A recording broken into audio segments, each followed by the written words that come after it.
I haven't seen you guys in a long time. Welcome to the Feminist Tea Party. My name is Maggie, and even though I'm not here with Charlie, I am here with you guys. I'm drinking not a tea, but a margarita because, can you believe it or not, I'm not a really big fan of tea, or I don't really know how to make it, and I don't have my wing woman with me, so the only thing I can come up with was margarita. So that's what I made for today. In the last few months, we've taken a hiatus from the show, and both of us been going through a lot of stuff, but I wanted to make this little video and tell you guys a little bit about what's been going on. So since October, and then like the whole thing with the election in November, I have been really feeling depressed, and I didn't really know what to call it at the time. I was just calling it like, the blues, or then I found out that I actually have seasonal depression and that I need a lot of vitamin D in my system. But I've just been going through a lot of stuff, a lot of like moodiness, I guess. And the whole political climate hasn't been helping either. The weather actually, it's March and it's still kind of icky outside, which also affects my mood as well. I've been branching out into other projects to keep myself busy. I'm going to put the links down below of the projects that I've been involved with since January. Yes, since January, I've been starting a little podcast called Mixing It Up with Maggie, and I've been interviewing some of my close friends and family members, ranging from motherhood to being an artist to sexuality. And I'm hopefully going to have 2 more coming up. Both of them are going to be on parenting. I feel like everyone that I know is either getting married, getting pregnant, or they already have a child. So my topics are a little bit limited in that respect. My friends are all, the people that I surround myself with are all having children or have some sort of child in their life. And I mean, it's great. I'm learning a lot from them, but definitely those are the kinds of things that I'm involved with, and that I want to, that I'm definitely going to be talking about it and in the show. The other thing is the blog. I recently went to see, Hidden Figures and other films, and I've also been watching a lot of Netflix and just staying inside a lot. So that's why I've been writing more on the media that I've been watching. So I just wanted to give you guys just like a little, I don't know, like a little video, like a five things that have keeping me sane for the last few months. Not having, the Feminist Tea Party every week was something that I'm still dealing with, because it's another part of my life that has kept me going in this little moment in time that I'm not really feeling all too well about myself, about my life, about my professional life, and all that stuff. So I wanted to, give you guys like a little kit, a little survival kit that I've been putting together to kind of ease myself back into being more social, and definitely having more media to put out for you guys. So number one, I want to talk about One Day at a Time. So this comedy, I found it in January. I just had come back from doing being with my family and doing the first episode of Mixing Up with Maggie.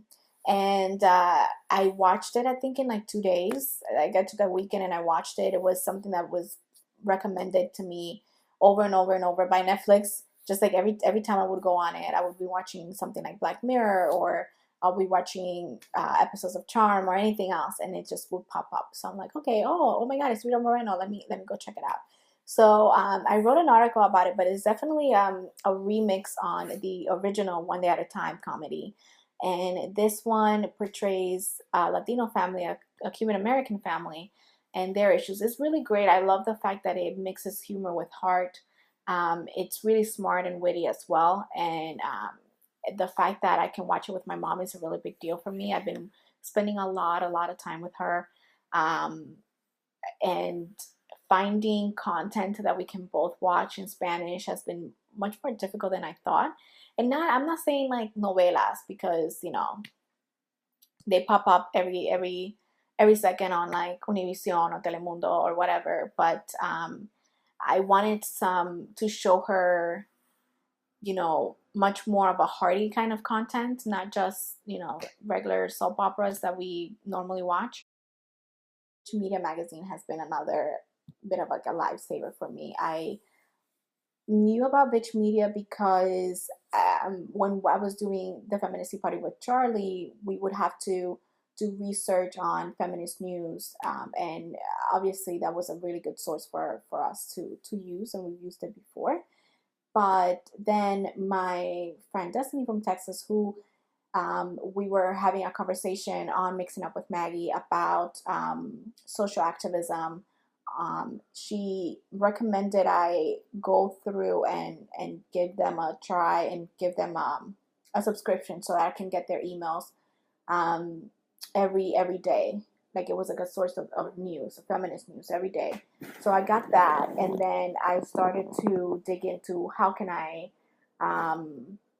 be a writer for them. So I'm working on a piece, not yet published, but I like their content. I also got into their feminist snack break that comes on Wednesdays, and I was having kind of like a chat with one of the hosts.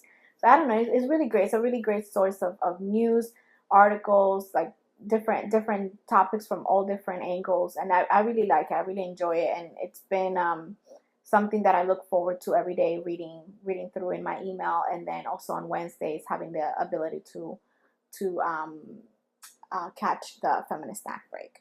So I'm very happy that even though I've been in my little bit of a mood, I still been hanging out with Charlie outside of the show. And it was like we just hung out and we talked about different things. We definitely wanted to hang out more in our own neighborhood and here in the Bronx and support local businesses. So we've been doing that. And besides that, we went to see Beauty and the Beast together, which was something that we were talking about. If you guys saw, maybe, I guess, the second or third episode, really early on in the show last year, we spoke about going. If you have not seen it, spoiler alert, stop the video now. But I really enjoyed it. I think out of all of the other adaptations that I have seen of the original story, this one was the most enjoyable to watch. And even though a lot of people had issues with Emma Watson being in the movie and her not singing well, I'm not a really big fan of musicals, even though I like the original Disney films with their songs and stuff like that. I'm not the biggest musical fan. And I don't know, it's not that I couldn't tell if she was a bad singer or not. I was really fully submerged into the story. I thought that they had like a little bit of a plot of finding out a little bit more about Belle's mom, which I thought for the newer audiences, like that was a good thing, but it took me away a little bit from the actual story. I wished it would have, and Charlie and I were talking about it. We're like, what about the library? We wanted more library scenes. Because that was a really big deal, and it was really much part of her character, her being an avid reader and all. At work, I've been working on a project called HERstory, and I'm going to link the project down below, which it was another big opportunity for me to not only showcase my skills, but also really work closely with two of my really good students and do this passion project that I actually wanted to do here in this channel. But I had more resources at work, and I decided to do it there. And as a media educator, I just feel like it's like a full circle when your students produce media that you have demonstrated to them that is important. So speaking about women of color and interviewing them and learning about their careers, and not really asking them about if they have kids, if they're married, or fashion advice or whatever. Not that those questions aren't important, but we really wanted to hone in and focus on their careers and their achievements as women of color and their struggles in their particular industry. So we interviewed Christina Raya, filmmaker, and I'm gonna put the link down below. And then we also interviewed Stacey Giambastiani. So like those those kinds of projects, those kinds of things have also led me to feel useful and great these past couple of months. I've been reading one of my coworkers, Brenda, she's been lending me some books. I'm going to put the links down below. I've been reading Revolutionary Mothering the past few weeks, and it's a collection of essays and poems written by women of color and their experience in being a woman of color and being a mother. That it even made me cry. One of them even made me cry. So I definitely recommend that book. Reading, writing, and music, all forms of art, have been contributing to me getting better. Thank you guys for watching. I'm gonna put all the links down below. I hope to make more videos. It's definitely not the same without Charlie. I feel anxious even being in front of the camera by myself. And so I apologize for all the ums and ims and everything. But I'm not used to doing this by myself. But I hope that I get to do more of the podcasting with Mixing It Up with Maggie. I think it's another medium, and it's definitely taking me some time to learn how to make it better, and because I'm so used to visual mediums and working with them. When it comes to audio, is a different way of storytelling.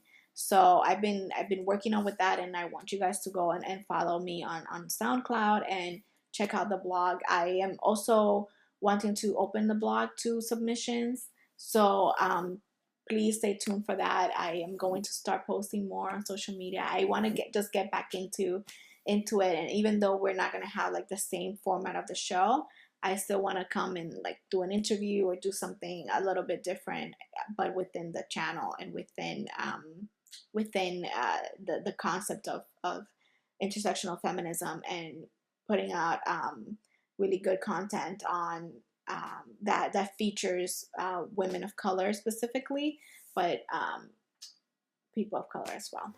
So thank you guys for watching, and yeah, cheers.